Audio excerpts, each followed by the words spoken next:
Applied linguistics is an interdisciplinary field which investigates, observes and offers solutions to language related problems.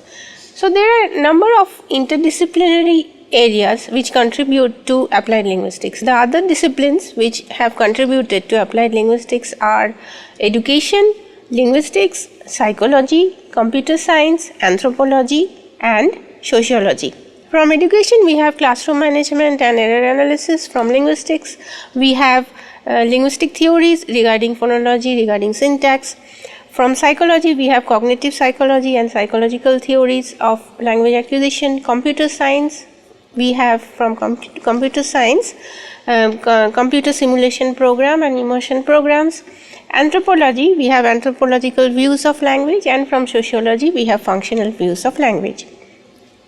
In ELT, applied linguistics helps learners to gain insights in theory and practice of language teaching and learning, and the evaluation of applied linguistic theories which this evolved around the 1970s and 1980s with regard to language teaching. The applied linguistics thought during this time brought an expansion to the language teaching approaches and brought new insights to syllabus design and classroom methodology. So, the direct implication of this kind of approach are, as you can see from the chart, syllabus plans inspired by Speech Act, needs analysis, a tolerance for learner errors, reduction in teachers' direct control over language to which the learner is exposed, and exposure to discourse. Traditionally, applied or application of linguistics is referred to as applied linguistics. This is an area where content and the speakers have dominated the paradigm of independence of language. So, according to the functional tradition of linguistics, linguistics is influenced by Roman Jakobson and the Prague school, and from the anthropological views of language we have Delheims, Halliday and Roy Harris. The major work in applied linguistics has been directly concerned with language teaching and learning, and according to the linguistics applied approach, the teacher has to understand more about linguistics. So, knowledge of linguistics will help to improve language learning, and applied linguistics, for the applied linguist, the knowledge about language and the skills in teaching and learning are linked. As from the diagram you can see, knowledge of language and skills in teaching and learning, these are the aspects of knowing language in the content of second language acquisition. For example, teaching the language skills, you have some ideas before going to the class, you would have some ideas about how to go about the while listening, or the while tasks or pre-tasks and the post-tasks, what kind of activities you are going to do, for example, what can do, or what kind of follow-ups or tasks, or what kind of theoretical explanations would be necessary for that particular area. And the skills in language teaching is actually execution of those plans, actually putting those plans to use, putting those plans into activities in the class. And the skills of teaching and learning, and the teacher can always learn from the students can always teach the students, and these skills has to be acquired through experience, acquired after conducting a needs analysis on the students. The students would inform about their needs, about their requirements, and the teacher can put those activities up or discuss those theories which would be necessary. So, it is through understanding this better, that is understanding the skills of teaching and learning better, improvement will come from attention to methods, from better use of the old and adoption of the new. And what is this knowledge about again? This knowledge is also about language, dealing with the language system. As you can see from the slide, it is about a language or target language, TL, dealing with language structure and language and interactions with acquisition, with cognition and with society. So, the first 2 points, as you can see, is about the method, and the third point is about the medium. Research in second language acquisition is a very traditional approach of applied linguistics and investigating the problem of learners' errors. So, an error is a gap in a learner's knowledge of the target language, and the language teachers can seek explanations for these errors. Is it linguistic or is it psychological? Is it linguistic, that is, has it to be accounted for by contrastive analysis, that is, an error is a confusion of some kind between the L1, one or more components of the L1 and the L2. Or is it psychological, that is, has it to be accounted for by a learning theory of some kind, for example Vygotsky's social developmental theory or Piaget's theory on cognitive development and language, and Piaget versus Vygotsky, both can be there. So I would just little bit like to hint on the linguistic analysis. So what do I mean by this contrastive analysis? That is, an error is a confusion of some kind between one or more components of L1. So if you look at this from the phonological aspect, so this has to be obviously influence of or direct transfer of L1 features into L2 into the target language, which can be overcome or which can be explained in terms of phonological theory, in terms of phonetic phoneme features, and which also needs to be compared with the context of the relationship of those elements in the context of other elements. So applied linguistic contribution is to put these two kinds of explanations together, that is the linguistic explanation and the psychological explanation, and to look at the system of errors without seeking causes. These together yield a synchronic explanation of second language learning stages. Applied linguistics and curriculum design. This is my next point.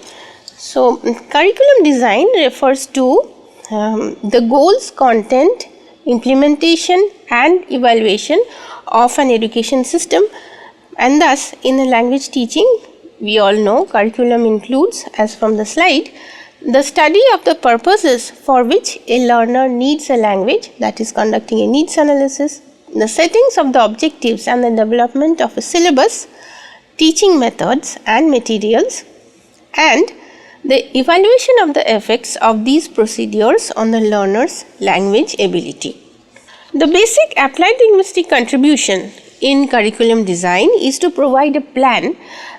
So what is this plan about? A plan which would encompass a sequenced series of teaching stages and goals, so which would ensure that the teaching includes basic grammar, the teaching includes vocabulary and pragmatics in the included time available. Applied linguistics and material development. The principal concern of materials is the development of linguistic abilities of the learner, and the emphasis is on words, phrases and isolated words first rather than the discourse. The emphasis is also on an accumulative approach to learning in which there is classroom interaction for both the teacher and the learner. The materials thus attempt to replace the teacher in direct control over language learning and language use in the classroom. For this, what is to be done? There has to be pair work and group work for repetition and reproduction of language. There has to be meaning focused work for either the learners alone or between the learner and the teacher. In conclusion, I would like to say that the chief role of applied linguistics in language teaching in the field of language teaching and learning is to ask the right question in the right context about the second language learner, and at the same time to ensure that in spite of its peculiarity, the learner is approached as an example of the general system of language teaching to which the learner belongs. We have a short video on language learning, so let's watch it. The natural approach. The natural approach method was developed by Tracy Terrell and Stephen Krashen. It is based on the language acquisition theory developed by Krashen. The native language should not be used in the classroom. A lot of vocabulary should be exposed to the student. A lot of activities should be developed. The natural approach is a method for beginners based on observation and interpretation on how a person acquires his or her first language. It rejects the formal organization of language. It is not based on grammar. It is based on communication. It emphasizes comprehensible and meaningful practice activities rather than production of grammatically perfect sentences. This method appeared in 1983 in a book called The Natural Approach, written by Tracy Terrell and Stephen Krashen. The natural approach works based on the use of language in communicative situations without recourse to the native language and without reference to grammatical analysis. The natural approach is based on the principles of naturalistic language learning in young children. There is an emphasis on exposure, on input. The central component of language is not grammar, it is communication. Language is viewed as a vehicle for communicating meanings and messages. Communication.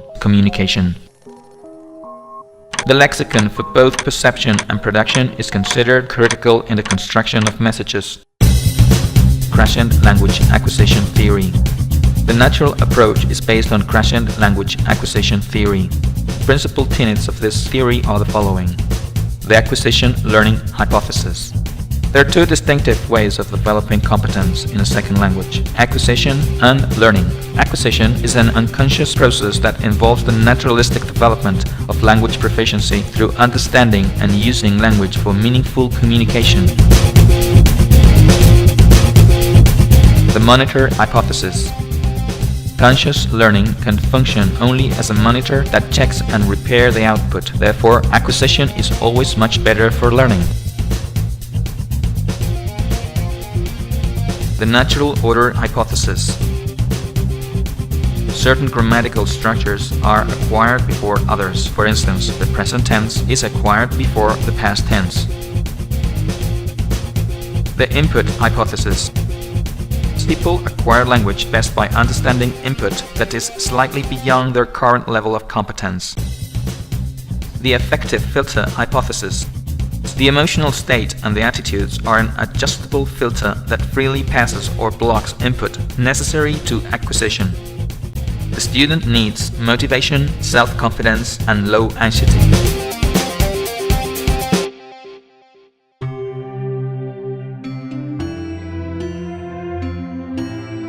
Finally, we're going to give 4 recommendations for the English class. First, there should be a lot of comprehensible input. Second, whatever helps comprehension is important. Visual aids are useful, as is exposure to a wide range of vocabulary rather than study of syntactic structures. Third, the focus in the classroom should be on listening and reading. Speaking should be allowed to emerge. Fourth, in order to lower the affective filter, student work should center on meaningful communication rather than on form. Input should be interesting and so contribute to a relaxed classroom atmosphere. The natural approach method was developed by Tracy Terrell and Stephen Krashen. It is based on the language acquisition theory developed by Krashen. The native language should not be used in the classroom. A lot of vocabulary should be exposed to the student. A lot of activities should be developed. We can develop activities with the total physical response method. The total physical response method is based on actions. The natural approach is a method for beginners based on observation and interpretation on how a person acquires his or her first language.